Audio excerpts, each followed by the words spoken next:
بسم اللہ الرحمن الرحیم۔ السلام علیکم۔ ایک بار یہودیوں نے سوچا کہ حضرت علی رضی اللہ عنہ سے سوال کیا جائے کہ حضرت علی رضی اللہ عنہ سوچ میں پڑ جائیں۔ یہودی سوچنے لگے کہ ایسا بندہ کہاں سے ملے گا جو حضرت علی رضی اللہ عنہ سے ایسے سوال کرے۔ یہودیوں نے ایسا بندہ ڈھونڈنا شروع کر دیا۔ ڈھونڈتے ڈھونڈتے کافی عرصے کے بعد ایک ایسے یہودی عالم کے پاس گئے جو 70 سال سے ایک غار میں رہ رہا تھا۔ وہ یہودی بے انتہا بوڑھا اور کمزور تھا۔ اس کی اتنی ریاضت تھی کہ وہ غیب کی چیزوں کو بھی دیکھ سکتا تھا۔ وہ یہودی اس عالم کو لے کر کوفہ آ گئے۔ حضرت علی رضی اللہ عنہ مسجد میں تشریف فرما تھے۔ یہودی عالم کو مسجد کے باہر تیار کر کے مسجد کے اندر بھیج دیا۔ یہودی عالم جب مسجد کے اندر داخل ہوا تو سامنے حضرت علی رضی اللہ عنہ منبر پر تشریف فرما تھے۔ اے علی، میں جانتا ہوں تم کوفہ کے لوگوں سے سوال کرتے ہو، مجھ سے سوال کر کے دیکھو، میں آپ کو جواب دوں گا۔ حضرت علی رضی اللہ عنہ نے کہا کہ اکیلا تو ہی جواب دے گا یا تجھے جو لے کر آئے ہیں وہ بھی تمہارا ساتھ دیں گے؟ یہودی عالم کہنے لگا، اے علی، تو میرا مقابلہ کر، مجھے اور کسی کی ضرورت نہیں ہے، آپ سوال کرو، میں جواب دوں گا۔ مسجد میں موجود لوگوں نے حضرت علی رضی اللہ عنہ سے عرض کیا، اے علی، آپ سوال کریں۔ اب امیر المومنین حضرت علی رضی اللہ عنہ کے سامنے یہودی کھڑا تھا، ایک جاہل یہودی۔ اچانک حضرت علی نے اپنے ہاتھ کو پیچھے کر کے مٹھی یہودی کے آگے کر دی، کہا، بتاؤ میری مٹھی میں کیا ہے؟ یہودی عالم نے آنکھیں بند کر لی۔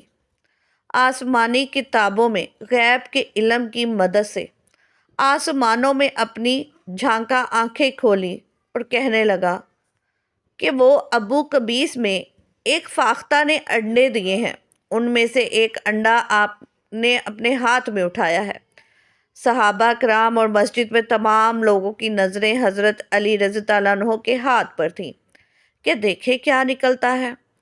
حضرت علی رضی اللہ عنہ نے ہاتھ کھولا تو اس میں فاختہ کا انڈا تھا۔ تو یہودی اس یہودی عالم سے کہنے لگے، بہت اچھا، اور کہنے لگے اب حضرت علی سوال کریں۔ اچانک حضرت علی رضی اللہ عنہ منبر سے نیچے اترے اور کہنے لگے، آج تک کسی ماں نے ایسا بیٹا جنا ہی نہیں جو علی رضی اللہ عنہ کا مقابلہ کر سکے۔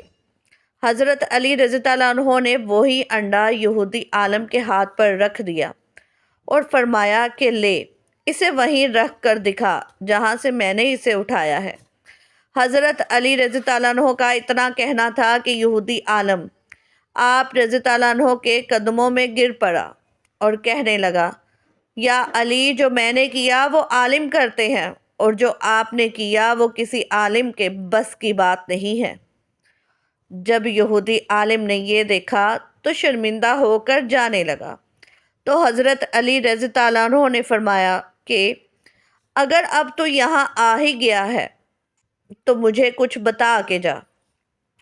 یہودی سر جھکا کر کھڑا ہو گیا۔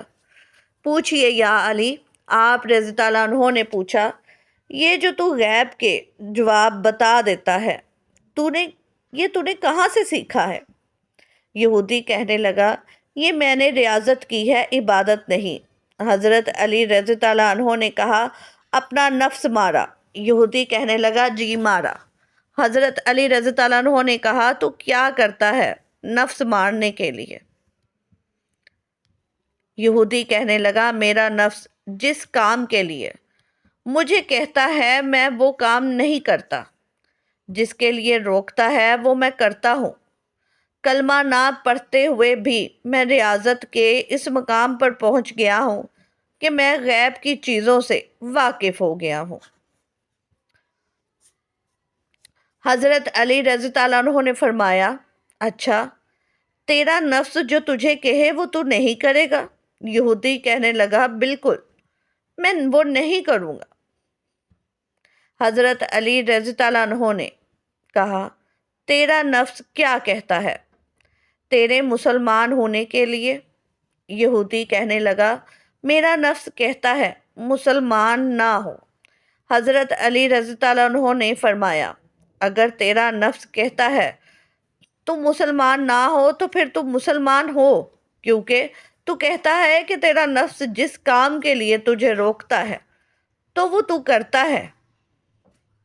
یہودی حضرت علی رضی اللہ عنہ کے قدموں میں گر پڑا اور کہنے لگا کہ تو نفس سے کیسے واقف ہے؟ علی رضی اللہ عنہ نے فرمایا کہ اللہ نے مجھے اتنا علم دیا ہے کہ میں نفس سے بھی واقف ہوں۔ سبحان اللہ۔ اگر آپ کو یہ ویڈیو اچھی لگی ہو تو لائک اور شیئر ضرور کیجیے گا۔ شکریہ۔